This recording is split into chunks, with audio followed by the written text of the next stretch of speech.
Hello, Abigail here with a bit of an overview of the Mercury retrograde in Cancer. This one starts on June 29th and goes to July 23rd. And it is strictly in Cancer the whole time. It retrogrades at 26 degrees, stations direct at 16. So we have a 10-degree window here, which is pretty much what most Mercury retrogrades are. And it is purely in this sign. It will not make any contact with Jupiter, which will move into Leo just a few days after. And so it's this kind of, it almost feels a little breathless when it stations because we're like getting closer and closer to Jupiter, and then it pauses and stations and then goes back through those degrees. So I do think there's going to be a sense of like jarring. This retrograde also starts on a Capricorn full moon. And so we're dealing with this Capricorn full moon, and then Mercury will be stationing at the same time.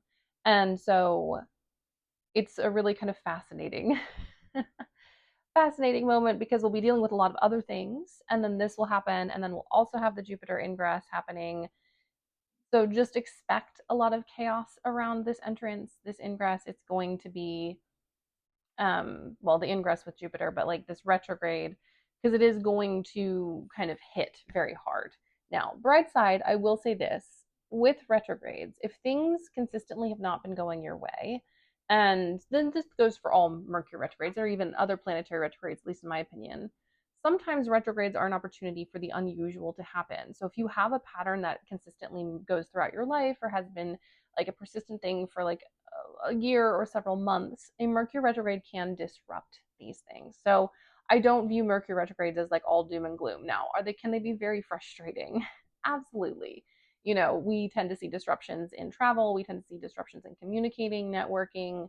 The internet tends to be flaky during Mercury retrograde. Now, this can be more or less based on what sign it's in. We are in a water sign, we are in Cancer, it is ruled by the moon.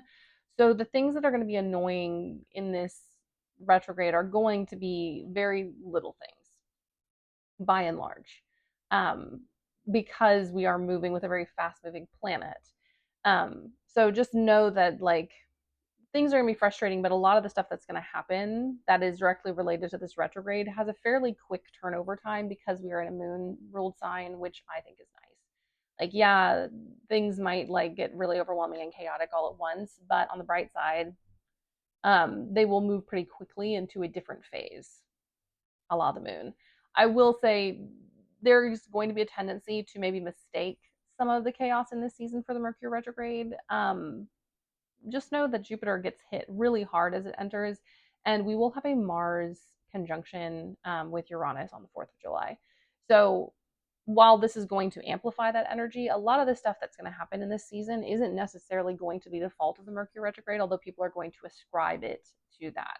The Mercury retrograde is actually going to be very much about emotions and the movement of feelings and changing one's perspective rather than these massive world events that are happening. Also, Mercury retrogrades happen like three to four times a year, so it's not like they're these huge events. And while I do think they are incredibly impactful, I don't think they're impactful in the way that people often kind of attribute to them. And I think a lot of major planetary things that happen during Mercury retrogrades are often ignored and placed on a Mercury retrograde. The Mercury retrograde just makes things more chaotic. It just makes things less stable. It's not necessarily the reason things are happening. And I think this is going to be especially true for this season because there are no aspects. Mercury does not aspect any planets at this time. Now, we have two conjunctions, but as far as the other planets besides the sun and the moon, Mercury makes no connection this whole retrograde, which I think is really important. All the other retrogrades have had some kind of connection with Venus or Mars, but we are in a very special place where none of that is happening.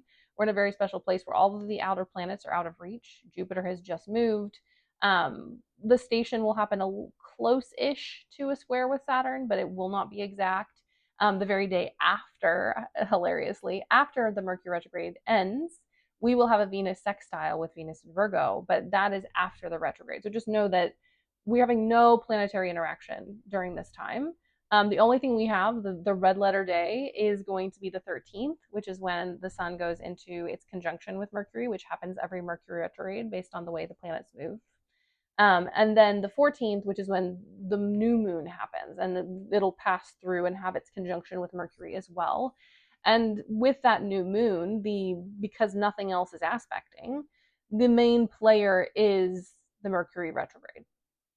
So that's the most important and impactful moment of this moon. And also because the moon is so important in this retrograde, I think it's important to note that the moon is going to be going from Capricorn with that Capricorn full moon at, I think it's at 8 degrees, and then all the way around to the middle of Scorpio for this whole thing. So whatever's in between, we're basically just missing Sagittarius in the cycle because it's almost a month. So paying attention to the moon cycle is going to be very, very important. I think this Cancer new moon is going to be especially impactful because it is only attached to the Mercury that is stationed, that is not stationed, but that is retrograde. It'll be right on the cazimi. There's a lot of illumination. There's a lot of, especially if your life has not been going the way that you want, this new moon is an opportunity to turn it around and to use the kind of resistant energy of the Mercury retrograde to do that. And, I tell people all the time, especially people who have like tough charts, like retrogrades and eclipses are often your friend because it kind of breaks you out of tough energy jail.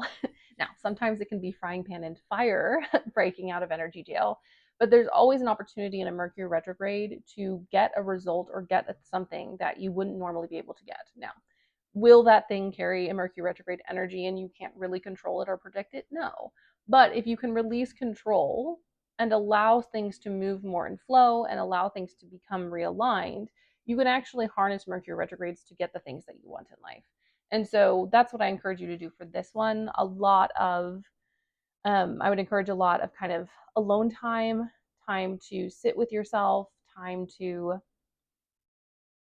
really get clear about your feelings on things. If you are in a relationship that you aren't sure about, this is the time to sit down and be like, hey, is this really what I want? And to be honest with yourself. If you are in a job that is not what you would like, similar thing. Anything that you are not a fan of in your life, this Mercury retrograde is the time to sit down and ask, how can we change this? How can we shift this? But first, you have to kind of sit with, what do I want to change and what do I want to shift? And also recognizing that the shifts and change are probably not going to happen until after that cazimi. I find that a lot of the entangled energy is pre cazimi, and then post cazimi, we're kind of like, if you've ever had necklaces get tangled or like thread get tangled, you're sitting there untangling the thread, and then by the time we get to the end, there is an ability and a possibility of things being better, feeling better. um, I think specifically this summer of 2026 is really important because it is such a portal in a very difficult year. And so using this kind of pristine Mercury retrograde that only contacts the sun and the moon to move things forward, to process, also to pre-game the eclipses that are in August. Because we have an eclipse in Leo and Aquarius. It is the Leo new moon that is the eclipse. And then the Pisces full moon will also be an eclipse in August. So this is also an opportunity to prepare yourself for the eclipses. If the Mercury retrograde says, hey, let's let go of some stuff, if you don't let go of it in the Mercury retrograde, the eclipses will absolutely mess with it. And so I would encourage you to release as much as possible during this. Also, not all cancers are criers for sure, but the use of water as a release, swimming, crying, head washes, foot washes, ritual baths, using these things during this season, I think will be incredibly helpful to process and move energy. Also screaming into a pillow. Like, let's not deny ourselves the other end of the spectrum of feeling. But just allowing yourself to feel things honestly and purely, and not to try to kid yourself in this season that something is better than it is. The universe is giving you a unique opportunity, especially I think in the days right around that cazimi. So like from the 12th to the 15th is what I'm sensing. From like the 12th to the 15th of July, there is a beautiful opportunity to really get clear on what we want, on what is working, on what is not working, on what feels aligned and what is not. And if you find yourself having to convince yourself that something is good, that is a sign as well. Because if you have to convince yourself something is good, it probably isn't.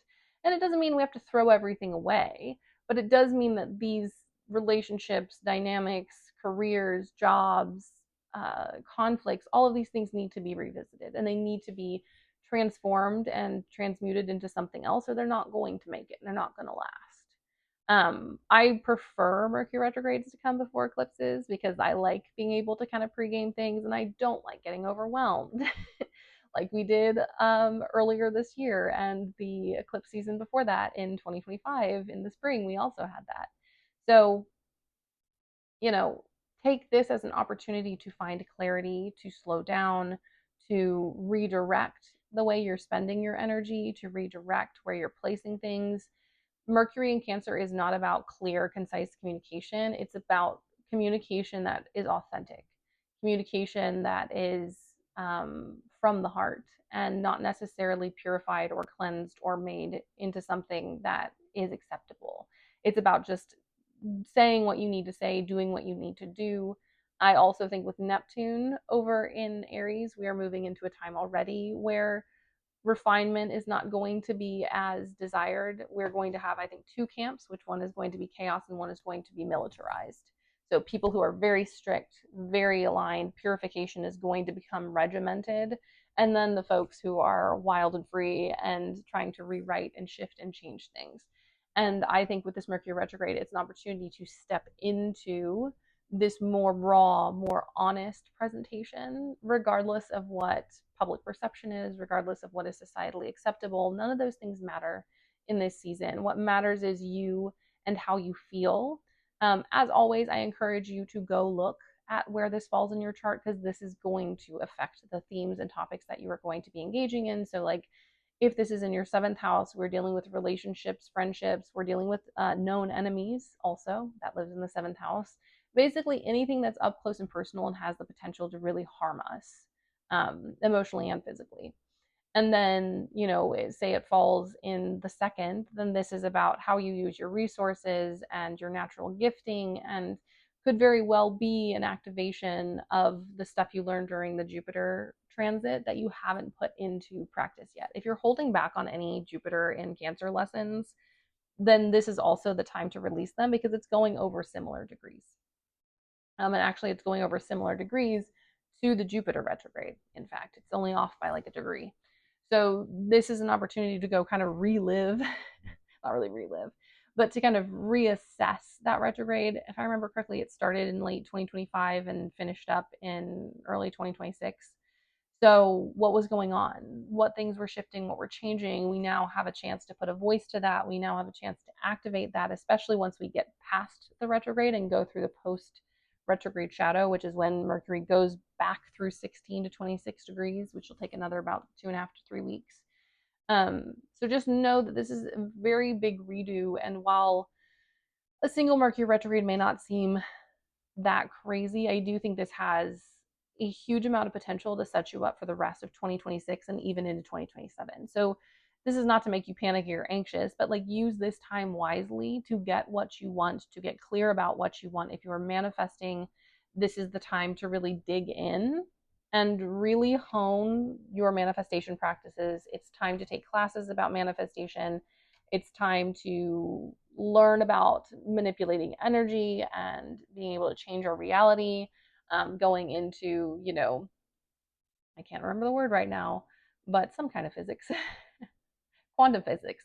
Going into like quantum physics and the shifting of matter is something that I think is going to be very important if you are someone who practices magic during this moment. This is the time where I think you can actually do a massive amount of shifting, especially as we head towards those eclipses, because you're going to have like what, um, 3 weeks maybe I think between the first eclipse and but even then we're gonna get the Leo, not the Leo, the Aquarius full moon, which is gonna be like hello, and kind of kick off eclipses. So you know it's kind of like a 6 week period. We have the 2 week run up, well 6 weeks, yeah, 2 week run up, the eclipse portal between the full and new moon, and then the 2 week runoff. So this 3 week period is setting us up for that eventual thing. And I think if you can harness energy and learn some energy skills during this retrograde, I think it can come real in handy during the eclipses, especially if you have gone through a phase of your life where you have been purging and cleansing, where you're like, Abigail, I've lost so much. I don't know if I can handle losing anymore. And it's like, well, that's actually kind of a good sign because it means that you're probably set up for prime time in these eclipses. And with fixed sign eclipses, while all the other eclipses definitely do major impactful things and cause permanent changes, the fixed sign eclipses set stuff in stone. They lock things in. They preset us for a period of years in a way that I don't think the cardinal or the mutable eclipses do. So take this Mercury retrograde as an opportunity to get realigned and prepared for those eclipses. I also think you should do your spell work ahead of time because while I'm not against doing spell work during eclipses, I'm more of like, my advice is more like, don't police yourself too much. That's ridiculous. And some people work really well with eclipses, but like preset your manifestations so that during the eclipses you can kind of just take a back seat and chill a little bit, take care of your energy, process what you need to process, and the universe can kind of take what you've already done and move it forward. And this retrograde is an opportunity to get clear about this preset. So those 3 weeks between the end of the Mercury retrograde and the beginning of the eclipses, you can really set yourself up for success, for shifts, for changes, for the things that you have been deeply desiring to come into your life and haven't yet moved in yet. So yeah, important days: 13th, the Kazemi; 14th, the new moon in Cancer, which is the only domicile new moon of any year. So unless we get one of those random blue moons. So take that, utilize it well, use it to redirect yourself. I also think this is an opportunity to be like, hey, universe, I'm willing to release control over stuff in order to get a certain outcome. And yes, does that mean you might lose some things? Absolutely. But it means that you can kind of move the timeline forward a little quicker to get the things that you need and to like have the things, like very real needs that need to be met on a certain timeline within the timeline that you need them to happen, versus kind of fighting the universe to keep stuff that you've outgrown, keep relationships that are no longer for you, keep jobs that have, taken up their time and, basically moved on without you, or vice versa. So yeah, that's what I would say for this Mercury retrograde. Once again, there's a high chance of emotional confusion. Make sure you're just really clear and concise in this season. Also, if you need to like verbally and emotionally throw up, it's gonna happen. Let it happen, but just give people a heads up. Be like, hey, I'm about to combust. Do with that what you will. Um, but I think this is a really powerful one. I would absolutely pay closer attention to where the moon is, especially in your own natal chart during this time. Just really kind of locking in on the minute shifts and changes, because those things that seem really small are going to have a really big impact in this kind of a Mercury retrograde. So my loves, that's kind of the overview of this, a little explanation of the energy. Water is going to be helpful during this time, being hydrated, swimming, showers, baths. If you feel off, rinse off. That's the motto for this season. Feel off, rinse off. Um, you know, dig deep into your practices at this time. If you are doing a manifestation practice already, continue to do so. I wouldn't necessarily suggest starting a new manifestation practice in the thick of the Mercury retrograde, or I would just wait to like fully dig in until we get past that Kazemi on the 13th, just so that you can avoid kind of setting some chaos in motion, if you will. Anyways, my loves, I hope that this was helpful. Just a little peek at the energies that we're going to be dealing with. I also think it's kind of unique that we don't have any other contact in a planetary way. This is a very pristine Mercury retrograde, and I think it is going to clear the air in a really beautiful way. Anyways, my loves, if you have any questions, you can pop them below. Please like and subscribe as it helps this channel to grow, and I'll see you all later.